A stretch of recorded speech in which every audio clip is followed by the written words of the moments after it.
Ahanumagtada Diamond Radio Channel ge crime update tabiri bisingu James Saguzam taram nok chobolo na ko na khurumjare ngasimu pudono lakchari Diamond Radio Channel ge crime update marfu go mari suba tangkak ngasimuk studio gi mapandani aduga aing manuksit aduga inglaba nong marik su khara khara dum taba timing haitare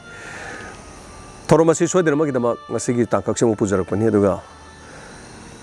hayeng di soidena inspector te agi tangkak ama hayeng amuk soidena pujarake aduga hariba tangkak asigi matungda amuk kitang hakchang khara nungargi di makha dum chatajage khara amu nuaitragana kitang laptop ba aduga amuk nomani ni lerga amuk tokjaba tanja to dum yengjage inspector te agi warisi yamna hangbibana maromoraga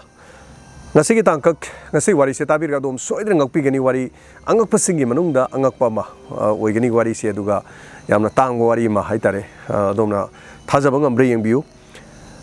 September gi tang kuntra da thokiba duguma thodok ama khangni Mumbai miyamne hena khangbire Mumbai aduga opportunity pikthana leiba aduga mi crore anina mafam adu da khundari ba mafam adu da koigi sign division Mumbai gi sign division haina mafam ama aduga ACP Assistant Commissioner of Police leiba jaga amada thodok ama khoktoki mafam asida mafam asigi police koigi ACP ne leriba asigi magi jaga asigi panglap lap taba jaga ama kitang mongsong oina khara leiba khara amot pa ising oi kari oi aduga lamhang macha ma yamna di chawdaba adu mafam amada bag ama sibu phangki bag asigi manungda mi asiba mi yorome asiba se nupani tawbududi hariba bag asigi manungda yawri mi si makok yawromde makok yawdobna maram oiraga maigi masak khangba ngamdre Police ki case tadi mako gaudrasu mamai loina thugairamasu dum thigatpu thigalagadi investigation nabu fazana tawradi dum case kaya amarum aina lijabadu sumyamna dum khangbikre masi matungda bag adugi manungda sanitizer gi bottle ama yawrami sanitizer bottle yawbada natana masa si khara khara khoi mai tharambagi khaji mai chakpagi mongsu leram asi bhaksang si phangba matam aduda madu police station da miyamna paw pirakibani haibadi asi bhaksang ama leire haidana Mada asibak sang do bag to haido yang matam no power me mako yarom dre aduga bottle ama manung de yaromi bottle sikari no sanitizer sikari gi damak sine no masaji mai thana na bagi season aramba aduga numitu gi atheng ba hing da nong ta ba no maram orega haksang se mai saktaba du gi amuk hana masa du bag tu gi manung da hapsan bo oirong gane na police na sumna khanki masi makha tarak pada kari di upai le makok yaudaba mi du magi investigation tawba tabani khwaidigi ngaklibadi police station du panglap lapte SCP leriba Assistant Commissioner of Police leriba police station aduga panglap laptana hariba asiba du thamlamliba dunadi police ugani haidana mihatpa singsine yam lapna mihatpa gi thabak tawribane adu police station aduga panglap laptana mi hatpa gi thabak tawrugadi kari haitare police ta singnaba mo oribra natraga kana orijano police challenge tawrisi kari gi damaktono haiba police gi wafam am leram investigation hauki kokti yaude adu masak khangba ngamde missing report mi khoigi Angakpa dai duda mayum dagi thokraga halaktaba aduga ma thokibdi ngasi nomani ni halaktrega haiba missing report leibra haiduna thiki aduga masi matungda forensic science na mo asiba masadu de am kumna yengsin ki Mumbai gi mafam amago oibani na forensic science yam maru oiba aduga misi minasi gumagi tholopa da forensic science gi matik magun makhoina tawbungam basidi aduki matik yam khre haijariba koi manipur gi forensic science aduki matik soli masina labuk lamhang da siramba natra min hatle khangamba masada kari haitare koi gi arumba pot nungthang natraga nongmai season ra kapaga hat matam dai khoi lamdam sidadi khajiktang masigi ason bakhradi leiri adubu akhoi gi pangai da forensic science ke department am leiba simiam pono mangna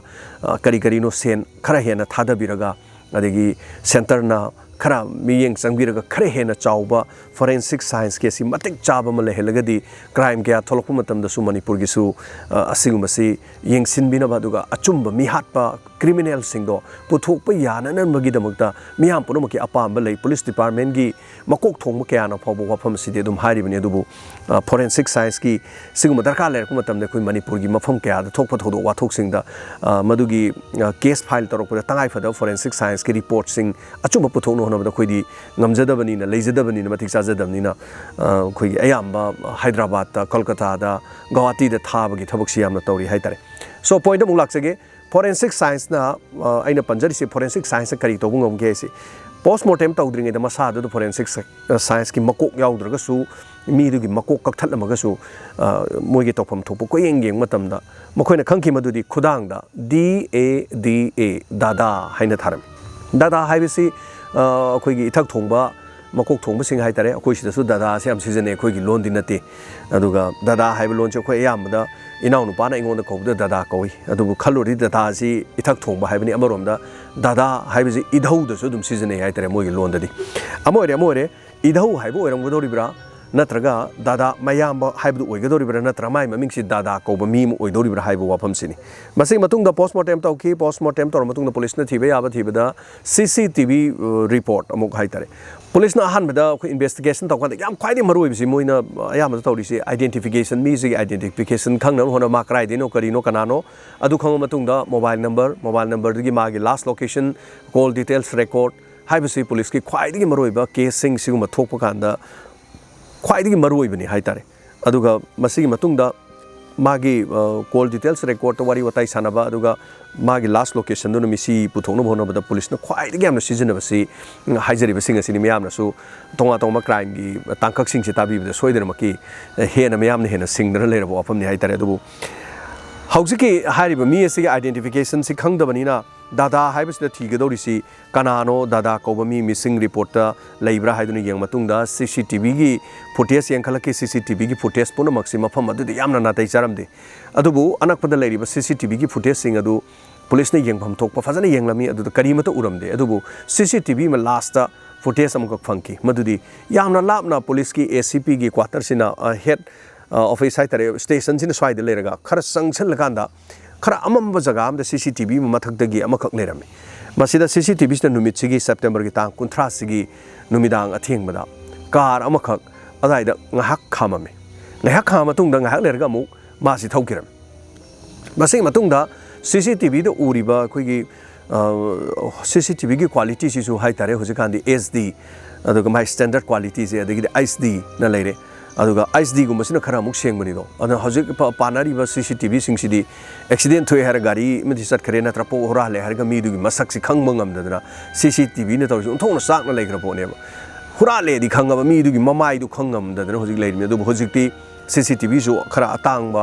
अदुगा my resolution खरा वांगबा अदुगा 360 की angle ओइबा सिगुम्बा अफब याम पानरे मसी याम मथौताई CCTV पालेदी थोपा अदुगा कैदौनी मीगी हुरान बे येंगबा चमाने CCTV मतलब हुरान बदा गाड़ी हुरालसु गाड़ी हुरान गी मीदुन सागना येंगहौनबगी लेहौबदुदि कानादे हजरिबा गाड़ी की नंबर उगदोबा मीगी मसक उगदोबा CCTV पानबा फै मसिनसु पुलिसना CCTV की येंगपु मतमदा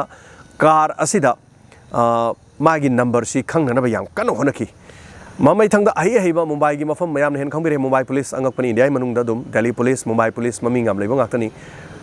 मोइगी खुगी अमु हन हाइतारे खुगी वीडियो फिल्म जी मागी कनोसी खरा हेना सेंकल हन बे याब मोंगदा फोटो दो on थोग मदु convert तौब मोंग होजिदि software Makhan थोलकपनीना नमदना चिंगजलगा उबोय उदबोय तोरगा car की रजिस्ट्रेशन नंबर से उखिरम कार की रजिस्ट्रेशन नंबर उरदि लोरे मफम अदुद खामी गाड़ी दुगी मपुदी कनानोदी इराई लाइन खंगने मसी मतुंगदा पुलिसना कार की रजिस्ट्रेशन खंगमनि कार मपुदो मु ममिंग खंगे ममिंग शिव शंकर कौ ख्वाइदगी Lurie वाफमदी Shiv Shankar हारिसी हौजिकी ACP ओरिबा assistant commissioner of police की ड्राइवर ने अदुदी मादी कैदौरिबा नुमित असिदा ACP जी मादी सुटी लौवे सो सुटी लौबनिना ड्राइवर दु मा मफम दु कैदौ लापनो सुटी लौरग लेरमी ड्राइवर दो अदुग मोय क्वार्टर सु लेरिनी तोंगाना पुलिस क्वार्टर मफम दु पीर लेरिनी मा मफम दु दा हिंग गाड़ी थोर लाक्तोसि करिगिनो होय अतोप थबा म लेबगी लांबो ओरमबे याय माना बैग पुथबा खोटपदि करिम उद्रे ओनली गाड़ी वैगनर अमा गाड़ी म खामे वैगनर गाड़ी सिदा मदुगी नंबर दु खंगबै वानी मा चुमना लामा सक्रि जाला करी तौरि जानो हाइबे पुलिस मोयजु पुलिस की डिपार्टमेंट मी मसेनिना मोयसे चिंगनरगसु करिम थाय ngамद्रे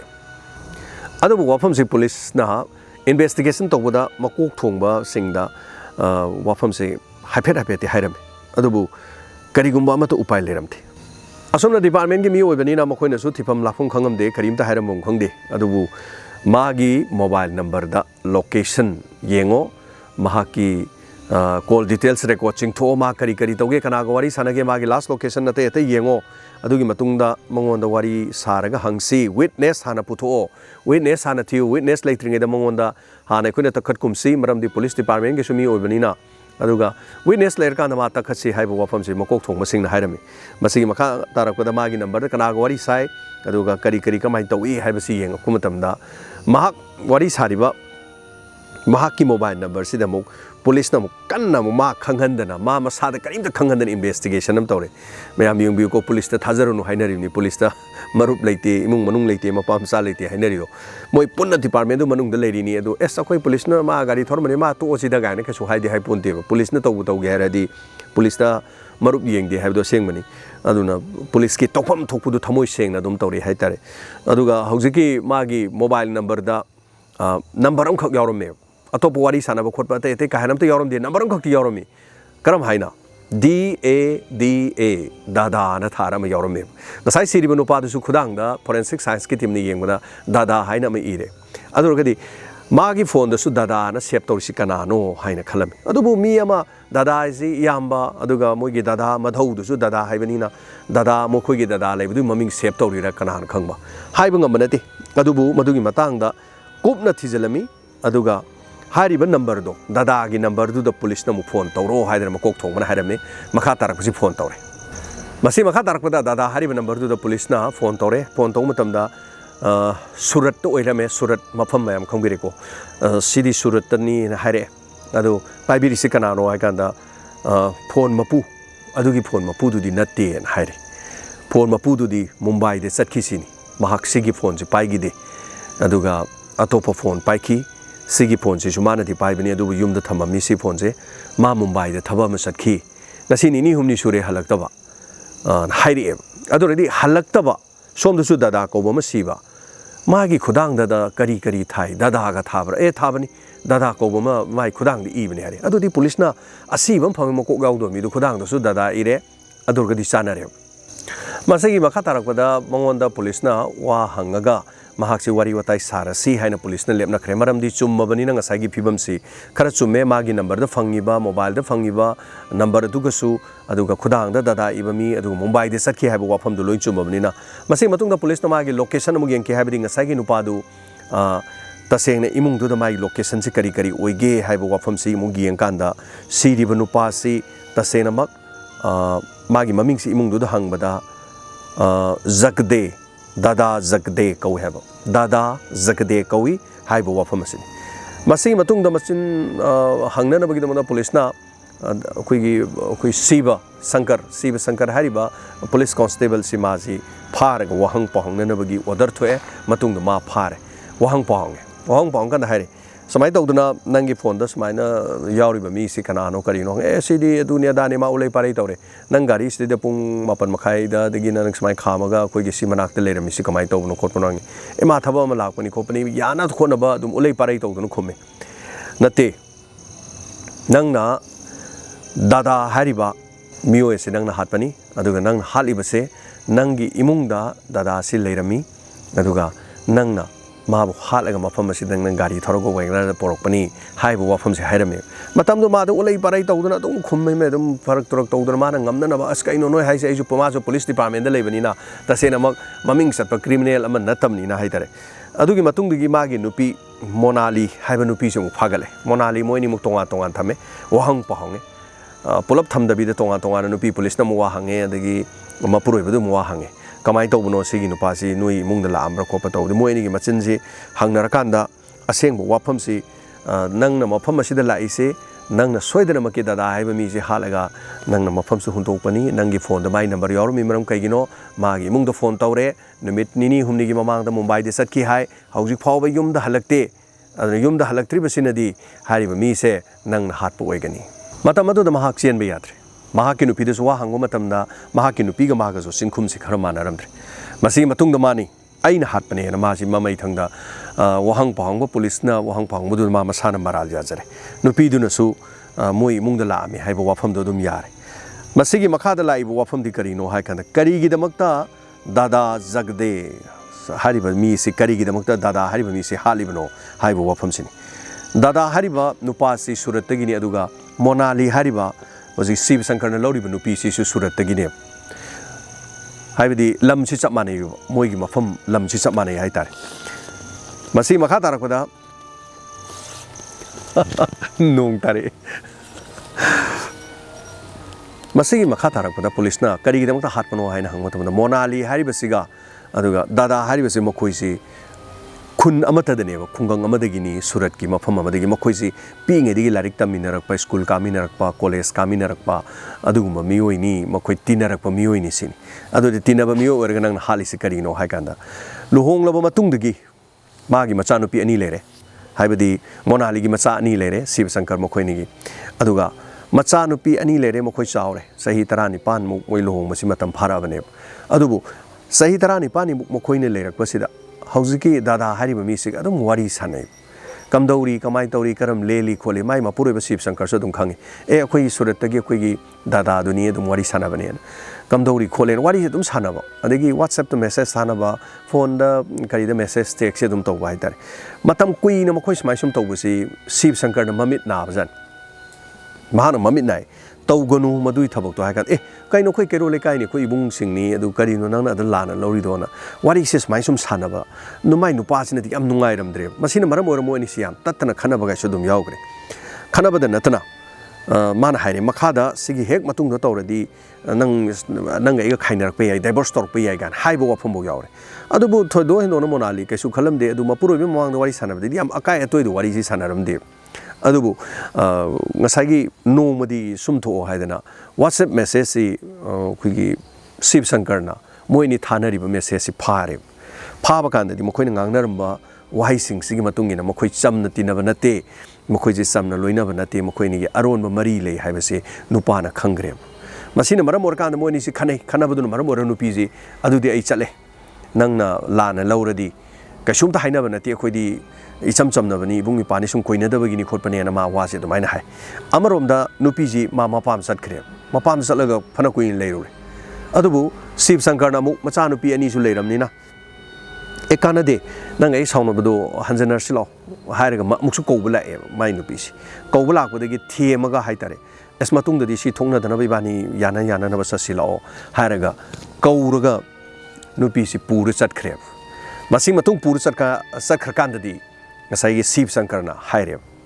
Nanga Iganunga in a yum palagalesi. Togudi, Nanga Ain Hive Amakok Yoxini. I worry Pazana Sage Nangi Dada do Zagadale of the Koro Sideda. Aiga, worry Krasanagi, Hirem. Matamaduda Kaido do no ma aran Bahatkani to Kanega di Madikan Ponti.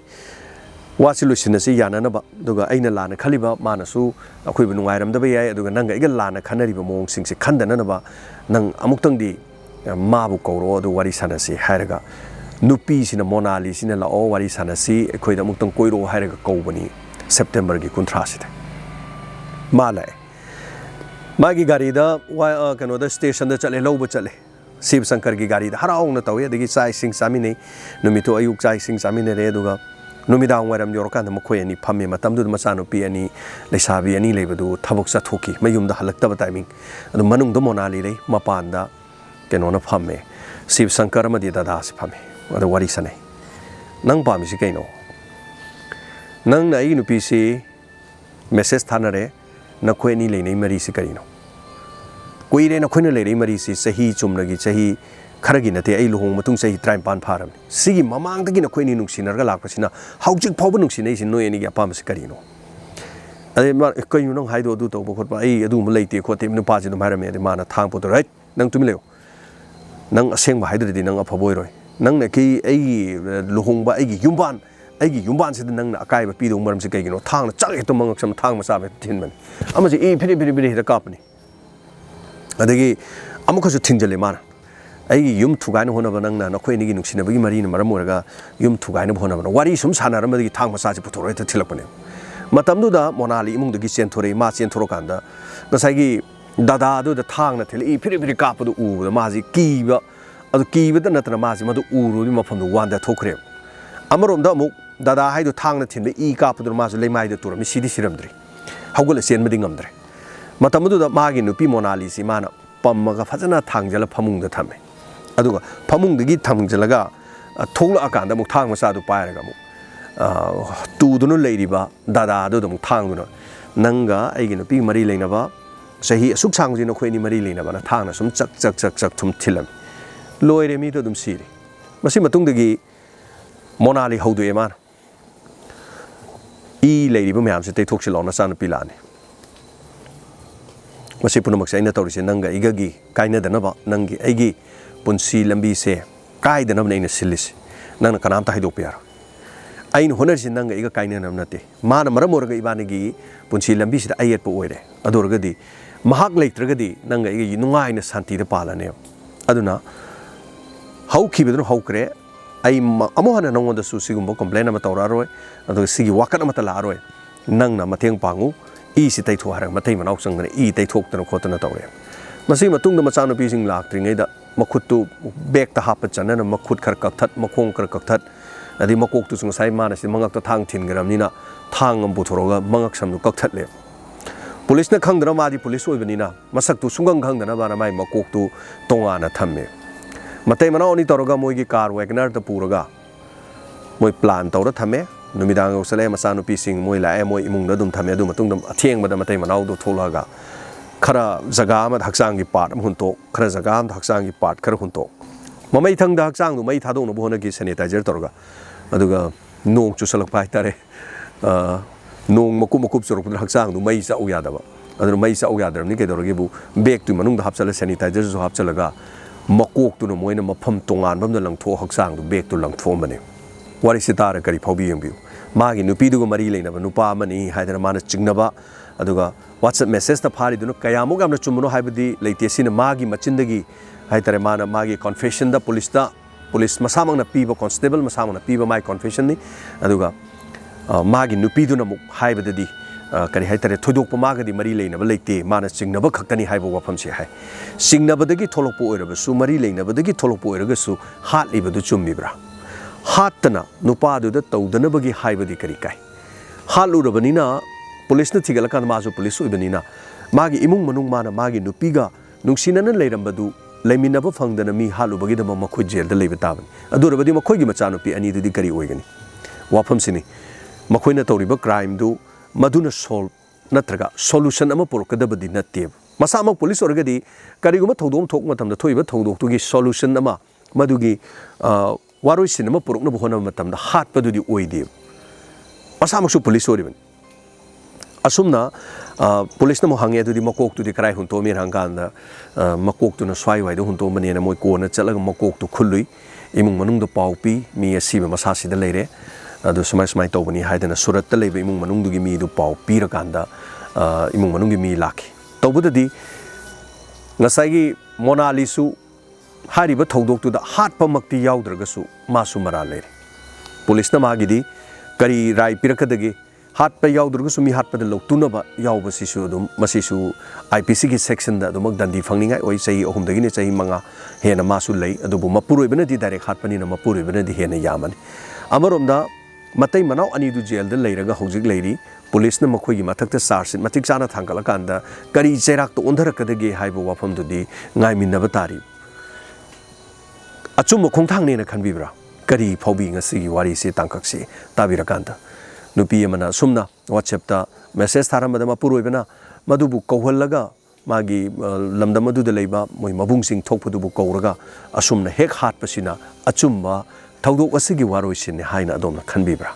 adomna khanbiragadi comment pibiramu loinana hayengsi inspector tayagi tangkakama soidana pujarakna bo honajari aduga haksang phanayam phagale adubu hanagumna king launa phagatpadi natabanina tabiribe singna haimanba aduga tang trahum de din operation tawbasi ngasi 18 ni aduga hojik su watli bani haisare checking aduga ate mi am watli bani thabak se adubu